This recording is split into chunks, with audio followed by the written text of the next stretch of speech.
I Never Dream gets the job done in the second leg of the quaddie, Riley. It was great to see as well.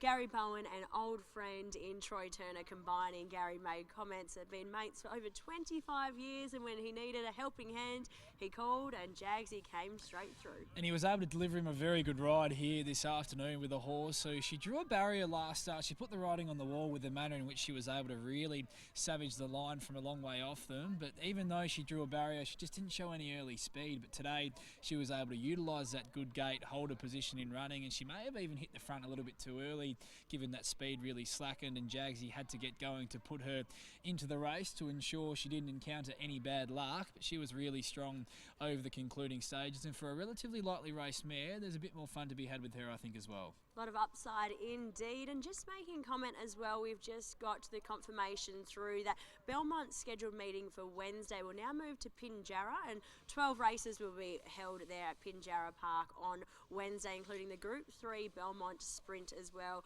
Still get updates on what will happen with Belmont in the coming weeks and meetings, but that's definitely been confirmed for this Wednesday. So our attention now switches back to race number 6 here at Kalgoorlie, the Goldfields Little Loads at Irene Lugg Memorial Handicap. John Lugg's wife, I believe, who passed away, and the memorial race here today to recognise and remember her honour as well. The Class 1 over the 1100 metres.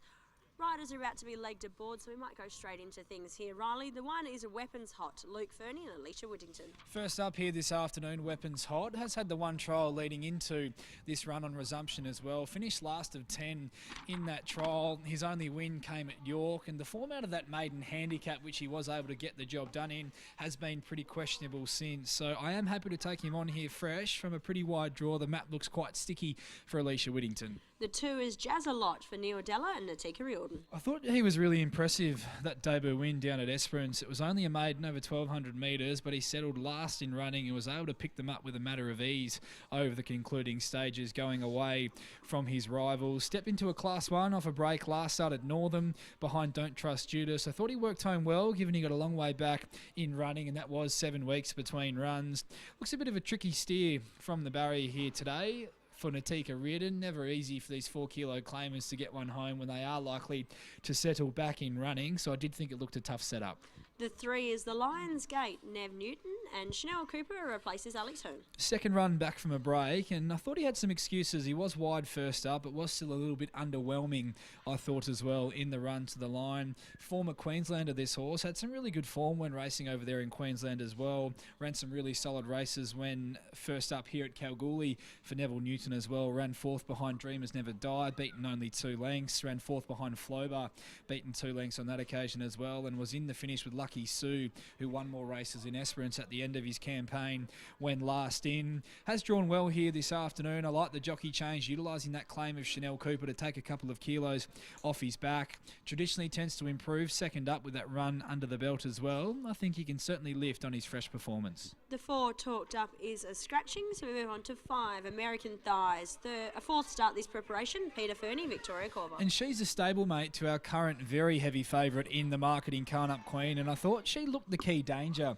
to the favourite as well. I think this is a really good race for her, American Thighs. She was good when second behind Science Degree 2 starts ago over the 1100 metres, and last start ran 5th, was beaten 2 lengths at the finish, but she was held up quite badly approaching the corner, wasn't able to build any momentum into the race, and then once she was able to get out and around hills, I thought she got to the line really nicely. I think she's capable of settling a lot closer in running today from barrier 4 as well, and I thought she looked the testing material. The 6 is Twists of Gold, Peter Fernie, Ava Caterino, first up today, and over 200 days today. First up here today, and she's been a real lead at all cost commodity since arriving here on the Goldfields, and from that very wide draw she may need to really burn the candle early doors, given she's drawn so wide, and she is only first up here this afternoon off a pretty lengthy layoff as well. As you mentioned there, Tess, haven't seen her at the races for over 200 days. I'm happy to look around her. The 7 is Ultimate Paradise, winner 2 starts ago, was quite anxious to get out on course as well, Helen Harding and Lisa Staples. Thought she held off a pretty nice horse in her maiden victory 2 starts ago. She beat Just Sublime on that occasion, who's made that form look pretty good since then. Was a little bit plain last start, didn't have many excuses for her in defeat behind Flobar. She was beaten 4 lengths on that occasion. Gets a senior jockey on board here today, but thought the map looked a little bit sticky from barrier 8. The 8 is Karnup Queen, the favourite at $1.55. Very heavily backed here. Peter Fernie, Lucy Fury. Put on a galloping exhibition last weekend, Karnup Queen, to the tune of 4 lengths, and the second horse has come out and made that form look even better today, as we know. Classic Code, who ran second on that occasion, taking out race number 1 on the program. Now with Peter Fernie, she's transferred across from Hayden Ballantyne, who was happy to leave her here on the Goldfields. She looks really progressive. She's capable of riding the speed and pushing forward to sit prominent from barrier 6. Lucy Fury sticks with her. I think she'll be winning more races and can continue that here this afternoon, but she is short enough at the price, I will say. Pete was very confident as well, obviously. Earlier in his post-race, said it was his best of the rest. Is now $1.50. Song Story is the 9. Helen Harding, Zephyr Johnson Porter. Has his first run today, Song Story, for the new team here for Helen Harding, and he has been a horse that can bob up and with a really good run from time to time, but has also mixed his form all the same through the course of his career. He's had the 17 career starts, only got the 1 win on the board. Should enjoy a lovely run in transit from barrier 3, and wouldn't surprise to see him finish into the money. The 10 is Margot's Bullseye with the blinkers on again today. Gary Bowen and Troy Turner. And I like the fact the blinkers go back on Margot's Bullseye here this afternoon, Tess. She just never looked to travel in running last start there in what was a bit of a disappointing performance. Troy Turner jumps back on board this horse today for his old mate Gary Bowen. I think dropping back to the 1100 metres is going to suit her here as well. Maybe at the 1200 metres she just didn't travel as well without as much tempo in the race. Drawn barrier 1, enjoys a lovely soft run, scraping the Dulux. She can certainly improve. The 11 is Hush Now, Paul Tapper, Chris Nickel. I thought she got to the line really well late last start, Hush Now. She ran 4th. She was only beaten 1.5 lengths behind Dublin Red on that occasion, but the way she hit the line was a really promising performance for a 7-year-old mare who hasn't really done a lot of racing this time in either. Back in trip is a negative for her though, back to the 1100 metres today. I thought she hit the line like a horse who might even be looking for a step up in trip and a little bit further. Going to get a lovely run in transit from barrier 2 if she can begin well, and I think she's a big chance of finishing in the top 3. The 12 is Moonlight River, the rank outsider at $151. Brian Allen and Amy J. Hayes. Only beaten the 1 runner home in 2 runs back from a break, Moonlight River, and clearly is only battling. Under 30 seconds until start time. How are we ordering the 4 here, Riley? 8, 5, 3 and 2 for me here, Tess. 8 on top for me, Karnup Queen. I think she's going to prove very hard to beat. Once again, she looks progressive and looks a horse who can work through her grades here now that she's settled on the Goldfields, and Hayden Ballantyne has left her with Peter Fernie. The 5 American Thighs, I thought, looked the main danger. I really liked her run last start. She's traditionally been a horse who's done a lot of her racing right over the speed. She settled back in the field. She was held up on straightening, but once she did get out, I thought she really hit the line nicely. So the stablemate, the 5 American Thighs, for mine, looked the key danger to our favourite. 3, the Lion's Gate. His best efforts would have him right in this race. Didn't see it first up, but did have some excuses when caught wide. And the 2, Jazzalot, in for 4th. 8, 5, 3 and 2. Number 8, Karnup Queen, does look hard to beat, but I do think the stablemate, American Thighs, can give her a run for her money. 8, 5, 3 and 2 here for Riley. In the penultimate on today's program, Karnup Queen continues to shorten. $1.45 American Thighs drifting as well. $12 and $2.40 the place there. Karnup Queen is all the rage. Only a few remain to move into the barriers, so we'll hand you upstairs now to Matt to call us home. Thank you, Tess. About half of them, if not more, placed away. Favourite at $1.45, Karnup Queen. Now $1.40, in fact. Opened at $1.80, and next best is at $9. Margot's Bullseye from $9.50. Jazzalot coming along. The Lion's Gate quickly follows. Then Twist of Gold and the favourite Karnup Queen. Thanks, Stu. The Goldfields Little Loads Irene Lugg Memorial upcoming over the 1100 at Class 1. Only scratching today in this race of number 4. And Karnup Queen starting very short about that 140 mark at last look. Looking to back up. Big win last start. So they're ready. All set. This is the third leg of the quaddie. Yet to be sent on their way. Gate just opened momentarily behind. Now they're off. Away and racing, and beginning well was Ultimate Paradise, looking for the lead. Margot's Bullseye over on the inside. American Thighs and Twist of Gold is also working up too. Then comes the Lion's Gate, followed by Moonlight River, wider out behind them, Song Story. Karnup Queen is fourth last at the 800, covers Hush Now. A length and a half to Weapons Hot, and Jazzalot is the last one. About 6:50 to go as Ultimate Paradise leads. Twist of Gold got across into second. Running them along down the side is Ultimate Paradise and Lisa Staples, with Twist of Gold on the outside. Margot's Bullseye's about a length and a half away third from American Thighs, the Lion's Gate.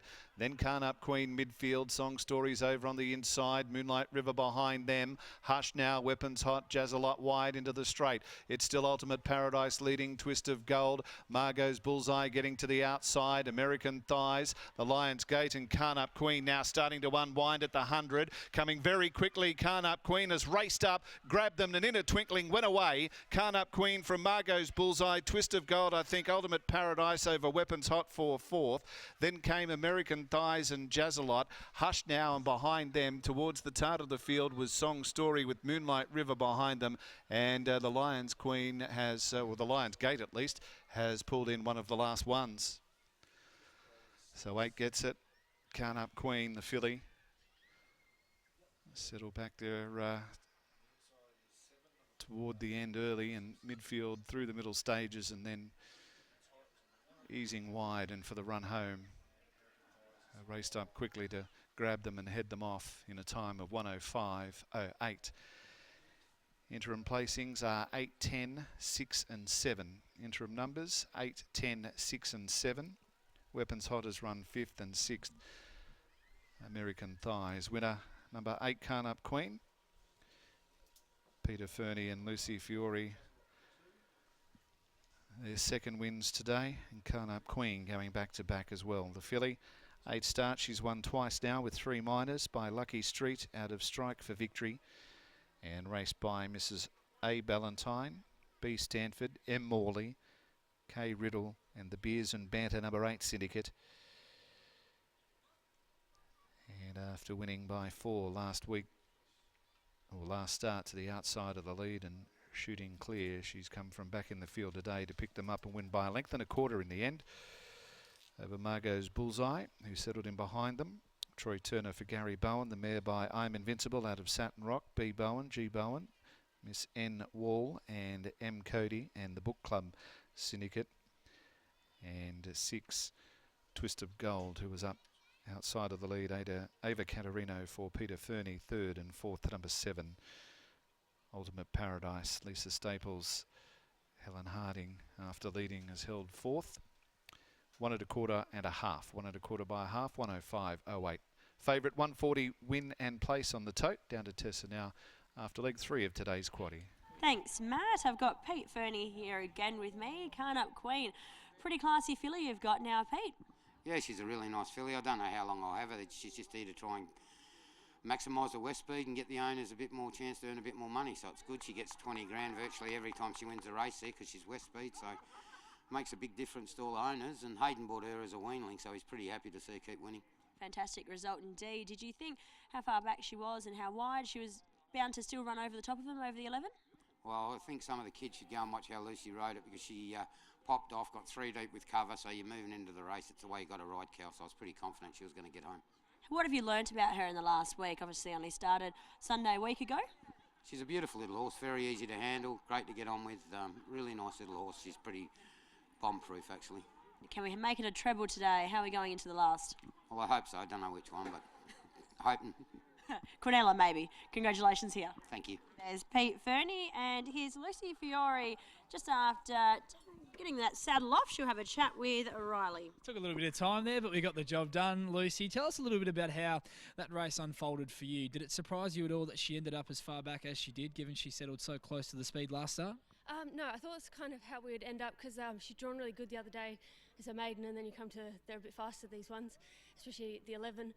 I thought they'd always go quite fast, and I was happy to be midfield as maybe a pair further back than I would have liked. But she was happy where she was, and had a whole heap of horse coming into the straight. You certainly did. She was really strong over the concluding stages and careered away from her rivals. She's a filly who's clearly got gears, and she's shown a versatility at this early stage of her career as well. Yeah, she has. She's I'm sure if she draws a gate again, I know she only drew 6, but just like with the speed and that, I'm sure she could be closer. And even if you draw terrible and you have to go back, she'll probably still be able to catch them up. Only her second prep as well. Does she give you the feel that she can continue to improve with more racing under her belt? Yeah, for sure. She's only lightly raced, so hopefully there's more to come. Is feuding a touch unlucky today? Very unlucky. There's no run inside, no run outside. I apologise, Pete, when I come back in, but I can't jump over them, unfortunately. Well, that's the game sometimes, Lucy. Well done. It is. Thank you. There's Lucy Fury combining with Pete Fernie, and Karnup Queen goes back-to-back broke maiden status last start. Always quite classy, and horses to look out for when they can go back-to-back off a maiden victory. Margot's Bullseye in for second. It was a massive run there. Twist of Gold and Ultimate Paradise, but it's Karnup Queen that took out the Goldfields Little Loads Irene Lugg Memorial Handicap over the 1100 metres. We won't be too far away. After the highlights, we'll move on to the second last, the third leg of the quaddie up at Roebourne.